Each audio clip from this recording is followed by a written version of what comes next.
मैं जानता हूँ कि तुम्हारा यहाँ आने का फैसला करना कितना मुश्किल रहा हो।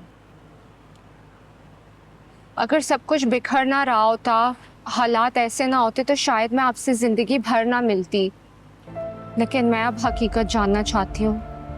मुझे मुकम्मल हकीकत जाननी है, तस्वीर का एक रुख नहीं।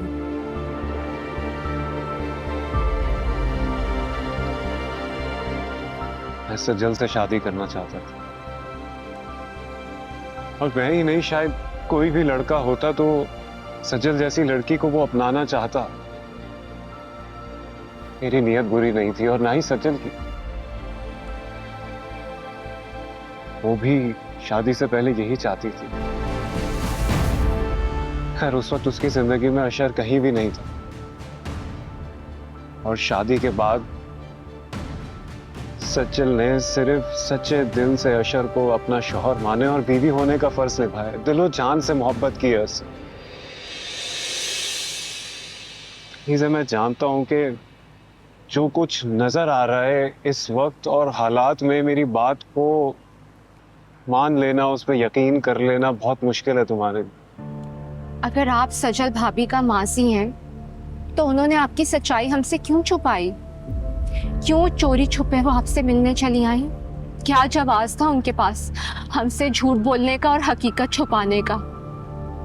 यही वजह हो सकती है ना कि वो अपने साबिका आशिक से मेरी शादी नहीं करवाना चाहती थी, क्योंकि उनके दिल में अभी भी आपके चीजें ऐसा बिल्कुल नहीं है जैसा तुम सोच रही हो।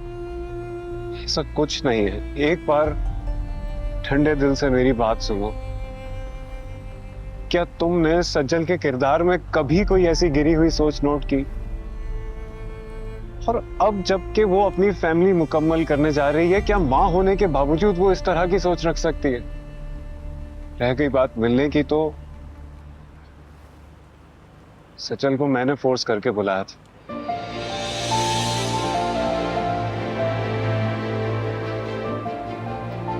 गलती मेरी है, जिसकी इतनी बड़ी सजा सज्जल को मिली है। क्यों बुलाया था आप लोगों ने? क्योंकि अलीज़े, सज्जल ये समझ बैठी थी कि मैं तुमसे सिर्फ इसलिए रिश्ता जोड़ रहा हूं कि मैं तुम्हारे जरिए उसकी हंसती बसती जिंदगी बर्बाद करना चाहता हूं। क्या? मैं इतना बड़ा इल्जाम नहीं सह सकता था अलीज़े। सज्जल मुझसे बदजन जरूर थी, लेकिन अशर और तुमसे हमेशा से मुखलिस थी। एक बार ठंडे दिलो दिमाग से इस बात को सोच कर अपने दिल से फैसला करो।